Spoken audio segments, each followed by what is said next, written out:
থেকে 10 বছর পরে, 15 বছর পরে। বর্তমানে আমাদের বাজার ব্যবস্থা অনেকটা সমঝোতা ও সহযোগিতাপূর্ণ। বড় বড় প্রতিষ্ঠান যেখানে একে অপরের প্রতিযোগী হওয়ার কথা, সেটি না হয়ে তারা নিজেদের মধ্যে সমঝোতার মাধ্যমে টেরিটরি বা সীমানা নির্ধারণ করে নিয়েছে। বড় বড় কিছু প্রতিষ্ঠানই আমদানি বাণিজ্যের বড় অংশ নিয়ন্ত্রণ করছে।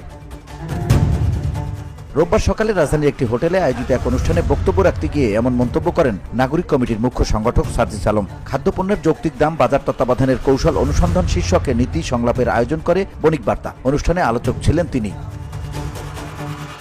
সার্জিস আলম বলেন, মাঝারি বা ছোট ছোট আমদানিকারকেরা কোথা থেকে কি পরিমাণ আমদানি করবেন সেটিও ঠিক করে দেন বড়রা। ফলে বাজার ব্যবস্থায় প্রতিযোগিতার বদলে সমঝোতা বা সহযোগিতা ব্যবস্থা গড়ে উঠেছে কিছু সংখ্যক প্রতিষ্ঠানের হাত ধরে। এই ব্যবস্থার বদলে বাজারে প্রতিযোগিতামূলক ব্যবস্থা নিশ্চিত করা দরকার।